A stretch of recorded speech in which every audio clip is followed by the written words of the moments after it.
Hello दोस्तों, स्वागत है आपका विद्यार्थी फाइव में। आशा करते हैं कि आप सभी स्वस्थ हैं और आपकी प्रिपरेशन अच्छी चल रही है। दोस्तों, आज मैं लेकर आया हूं आप लोगों के लिए इंडियन पॉलिटी की कैप्सूल सीरीज। ये बेसिकली माइक्रो टॉपिक्स हैं इंडियन पॉलिटी से। तो चलिए आज के इस टॉपिक में हम रेगुलेटिंग एक्ट 1773 के बारे में बात करते हैं। सबसे पहले हम बैकग्राउंड को समझते हैं। तो दोस्तों, 1773 से लेकर 1858 के पीरियड को कंपनी रूल के नाम से जाना जाता है, क्योंकि भले ही कंपनी रूल कर रही है लेकिन बैकग्राउंड में ब्रिटिश गवर्नमेंट, ठीक है, ब्रिटिश गवर्नमेंट इन्हें गाइड कर रही है, इनके ऊपर कंट्रोल कर रही है और अपने अकॉर्डिंगली इनसे काम करा रही है। तो देखिए 1757 में सबसे पहले प्लासी का युद्ध होता है, जहां पे ब्रिटिश जीत जाती है और बंगाल के नवाब यहाँ पे सिराजुद्दौला हार जाते हैं। इसके बाद में कुछ ही समय बाद बक्सर का युद्ध होता है 1764 में। यहाँ पे ब्रिटिश कंबाइंडली हराती है बंगाल को, अवध को और मुगल को, ठीक है। और इसी के एक वर्ष बाद 1765 अगस्त 16, इस बीच में इलाहाबाद की संधि साइन कराई जाती है और इसी के through British east India company को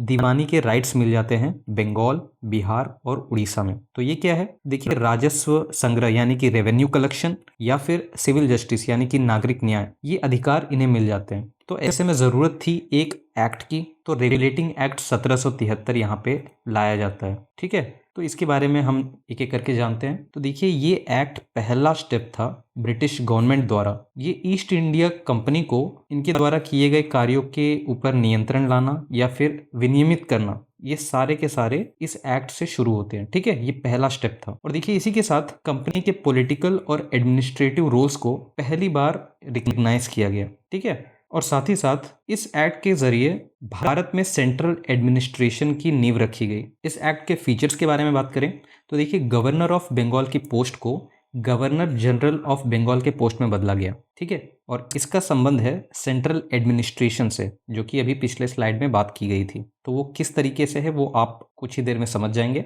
और देखिए, एग्जीक्यूटिव काउंसिल को यहाँ पे क्रिएट किया गया, यानी कि कार्यकारी परिषद बनाई गई जिसमें 4 सदस्य थे, ठीक है। और इसका काम क्या था, गवर्नर जनरल को सहायता देना। और इस एक्ट के तहत सबसे पहले गवर्नर जनरल ऑफ बंगाल कौन बने, तो ये थे लॉर्ड वारन हेस्टिंग्स। तो यही है लॉर्ड वारन हेस्टिंग्स। देखिए, सेंट्रल एडमिनिस्ट्रेशन को कुछ इस तरीके से समझिए। देखिए, पहले 3 प्रेसिडेंसीज हुआ करती थी, तो ये बंगाल, ये बॉम्बे प्रेसिडेंसी और मद्रास प्रेसिडेंसी, ठीक है। तो ये सब अपने हिसाब से अलग अलग काम करते थे, ये एक दूसरे से स्वतंत्र थी, इनके ऊपर एक दूसरे का कंट्रोल नहीं हुआ करता था। लेकिन ये पोस्ट डिजाइन होने के बाद में जो बंगाल का गवर्नर है, जब वो गवर्नर जनरल ऑफ बंगाल बनता है तो इन दोनों को अपने अंडर ले लेता है, ठीक है। तो इससे सेंट्रल एडमिनिस्ट्रेशन की नींव रखी गई। और इस एक्ट के और भी प्रोविजन के बारे में बात करें तो देखिए, कंपनी के जो ऑफिशियल्स हैं यानी कि जो अधिकारी हैं, वो प्राइवेट ट्रेड नहीं कर सकते, वो अपना निजी व्यापार नहीं कर सकते हैं और ना ही इंडियंस से कोई गिफ्ट ले सकते हैं या फिर ब्राइब ले सकते हैं। ये देखिए, ये बेसिकली इसलिए था ताकि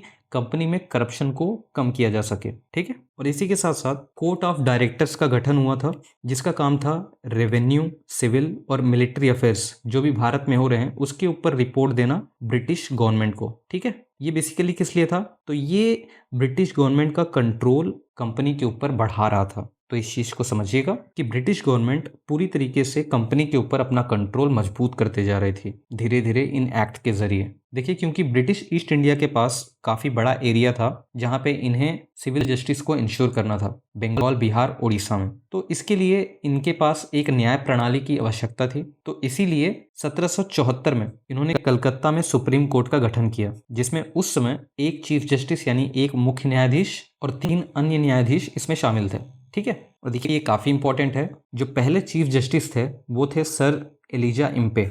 ये डायरेक्ट क्वेश्चन पूछा जाता है वन लाइनर के फॉर्म में, तो इसे याद रखिएगा, ये काफ़ी इंपॉर्टेंट है।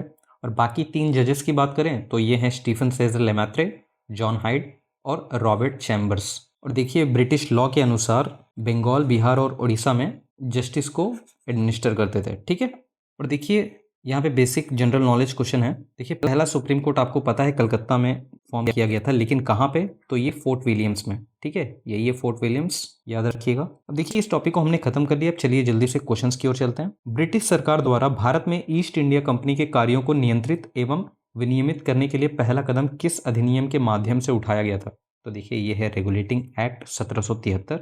रेगुलेटिंग एक्ट 1773 ने भारत में किस प्रशासनिक व्यवस्था की नींव रखी, तो देखिए, ये है सेंट्रलाइज्ड एडमिनिस्ट्रेशन या फिर कहें केंद्रीकृत प्रशासन। ठीक है। रेगुलेटिंग एक्ट 1773 के अंतर्गत बंगाल के पहले गवर्नर जनरल कौन बने थे? तो देखिए ये हैं लॉर्ड वारन हेस्टिंग्स। ठीक है। रेगुलेटिंग एक्ट 1773 के अंतर्गत गवर्नर जनरल की सहायता के लिए बनाई गई कार्यकारी परिषद में कितने सदस्य थे? देखिए एग्जीक्यूटिव काउंसिल में 4 मेंबर्स थे। रेगुलेटिंग एक्ट 1773 के अंतर्गत बॉम्बे और मद्रास के गवर्नरों को किसके अधीन कर दिया गया था? तो देखिए पहले 3 अलग अलग थे, ये किसके अधीन हो गए थे? मद्रास और बॉम्बे बंगाल के। ठीक है, यानी कि governor general of Bengal. Regulating act 1773 के अंतर्गत कंपनी अधिकारियों के निजी व्यापार और उपहार लेने पर प्रतिबंध का मुख्य उद्देश्य क्या था? तो देखिए ये भ्रष्टाचार को कम करना। ठीक है। रेगुलेटिंग एक्ट 1773 के तहत 1774 में सर्वोच्च न्यायालय की स्थापना किस शहर में की गई? तो देखिए ये कलकत्ता में की गई थी।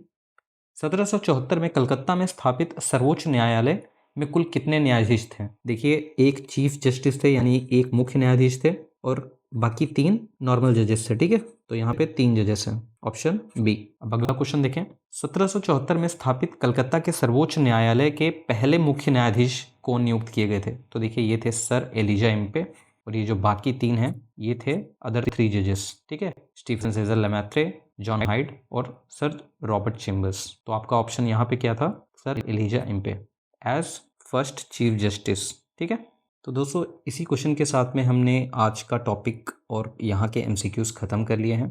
ये एक प्रैक्टिस क्वेश्चन है आप लोगों के लिए, इसका आंसर आपको कमेंट बॉक्स में करना है। रेगुलेटिंग एक्ट 1773 के तहत भारत का पहला सर्वोच्च न्यायालय कहाँ स्थापित किया गया था? तो दोस्तों इसी के साथ हम आज के टॉपिक को यहीं पर एंड करते हैं। आशा करते हैं कि आपको ये वीडियो पसंद आई होगी। वीडियो को लाइक और अपने फ्रेंड्स के साथ शेयर ज़रूर कर दीजिएगा, और अगर आपने अभी तक इस चैनल को सब्सक्राइब नहीं किया है तो तुरंत करें, क्योंकि ऐसे टॉपिक्स हम लाते रहेंगे जो आपके आने वाले एग्जाम्स में यूजफुल हो। तो चलिए फिर मिलेंगे आपसे एक नए टॉपिक के साथ, तब तक के लिए keep studying, bye and take care.